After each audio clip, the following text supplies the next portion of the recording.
Shrimati Deepthi Mary Varghese, പുതിയ സർക്കാർ കേരളത്തിൽ അധികാരത്തിൽ വന്നപ്പോൾ, UDF സർക്കാർ വന്നപ്പോൾ, മുഖ്യമന്ത്രി VD സതീശൻ അദ്ദേഹം നടത്തിയ ആദ്യ വാർത്താ സമ്മേളനങ്ങളിൽ ഒന്നിൽ ഈ ഇന്ധന വില വർധനയും അതിനാനുപാതികമായി സംഭവിക്കാൻ പോകുന്ന വില വർധനയെക്കുറിച്ചും ഗൗരവമായി പരിശോധിച്ചു വരികയാണെന്നും ആ കാര്യങ്ങളൊക്കെ നമുക്ക് പരിശോധിച്ച് തീരുമാനങ്ങൾ എടുക്കാം എന്നും അദ്ദേഹം പറഞ്ഞിരുന്നു.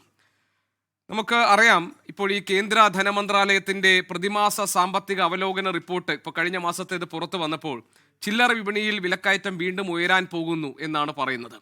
ഇപ്പോൾ വാണിജ്യ സിലിണ്ടറിൻ്റെ വില കൂട്ടിയിട്ടുണ്ട്. 3000-ലധികം രൂപയാണ് ഒരു സിലിണ്ടറിന്.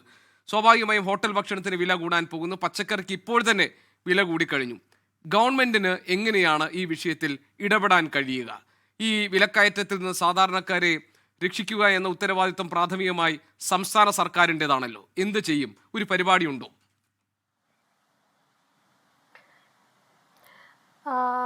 തീർച്ചയായിട്ടും പ്രാഥമികമായി സംസ്ഥാന ഗവൺമെൻറ് എന്ന് നമുക്ക് പറയാൻ കഴിയില്ല.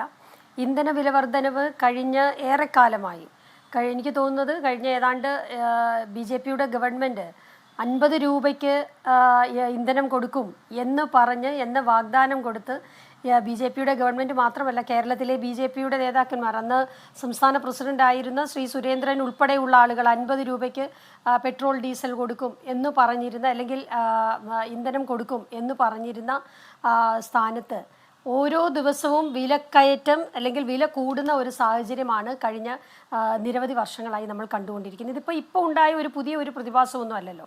കഴിഞ്ഞ ഏറെക്കാലമായിട്ട് ദിവസേന എന്നോണം ഈ ഇന്ധന വില വർദ്ധിച്ചുകൊണ്ടിരിക്കുകയാണ്. അപ്പോൾ കഴിഞ്ഞ സംസ്ഥാന ഗവൺമെൻറ് കഴിഞ്ഞ 10 വർഷക്കാലമായിട്ട് ഈ ഇന്ധന വില പിടിച്ചു നിർത്തുന്നതിന് യാതൊരു തരത്തിലുള്ള നടപടികളോ ചെയ്യാൻ കഴിയുന്ന ചില നടപടികളോ ഒന്നും തന്നെ സ്വീകരിച്ചിട്ടില്ല എന്നുള്ളത് നമുക്കറിയാം. 10 വർഷം ഇപ്പോൾ കേന്ദ്ര ഗവൺമെൻറ് വില കൂട്ടുമ്പോൾ സംസ്ഥാന ഗവൺമെൻറ്റിന് വേണമെങ്കിൽ നികുതി ഇളവ് കൊടുക്കാം. അതിന് പകരം സെസ് ഏർപ്പെടുത്തി, ആ സെസ് കഴിഞ്ഞ ഗവൺമെൻറ് ഇരിക്കുമ്പോൾ പറഞ്ഞത് സെസ് ഏർപ്പെടുത്തുന്നത് അത് ക്ഷേമ പെൻഷൻ കൊടുക്കുന്നതിന് വേണ്ടിയാണ് എന്നുള്ളതായിരുന്നു പറഞ്ഞിരുന്നത്.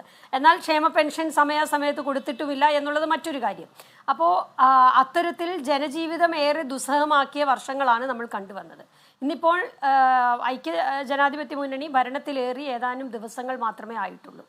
അപ്പോൾ ഈ സമയത്തിനുള്ള, നമുക്കറിയാം, ഉമ്മൻചാണ്ടി ഗവൺമെൻറ് ഇരിക്കുന്ന സമയത്ത് സംസ്ഥാന ഗവൺമെൻറ്റിൻ്റെ നികുതി ഇനത്തിൽ ഇന്ധനത്തിൻ്റെ നികുതി വേണ്ട എന്ന് തീരുമാനിച്ചുകൊണ്ട് കഴിയുന്നത് പോലെ ഇന്ധനവില കുറയ്ക്കാനുള്ള ശ്രമങ്ങൾ സംസ്ഥാന ഗവൺമെൻറ്റിൻ്റെ ഭാഗത്ത് നിന്ന് അന്ന് ഉമ്മൻചാണ്ടിയുടെ ഗവൺമെൻറ് എടുത്തിരുന്നു.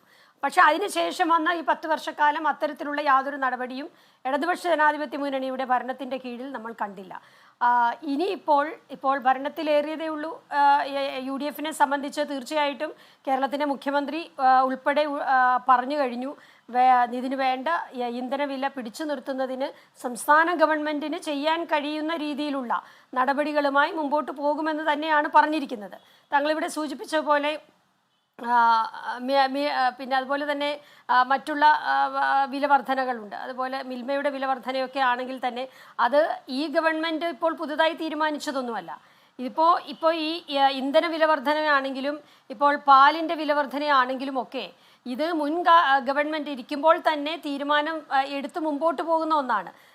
കേന്ദ്ര ഗവൺമെൻറ് വില കൂട്ടുന്ന ഇന്ധനത്തിൻ്റെ കാര്യത്തിൽ സംസ്ഥാന ഗവൺമെൻറ് ഇന്നലെ വരെ തീരുമാനമെടുത്തിട്ടില്ല. ഇനി പുതിയ ഗവൺമെൻറ് വന്നതിന് ശേഷം എന്തു ചെയ്യണം എന്നുള്ളതാണ് ആലോചിക്കുന്നത്. തീർച്ചയായിട്ടും ജനങ്ങൾക്ക് കൂടുതൽ ദുരന്തം കൊടുക്കാത്ത രീതിയിൽ, ജനജീവിതം കൂടുതൽ ദുസ്സഹമാക്കാത്ത രീതിയിലുള്ള നയങ്ങളായിരിക്കും, തീരുമാനങ്ങളായിരിക്കും UDFൻ്റെ ഭാഗത്തു നിന്ന് വരുന്നത്, കോൺഗ്രസ് നേതൃത്വം നൽകുന്ന UDFൻ്റെ ഭാഗത്തു നിന്ന് വരുന്നത്.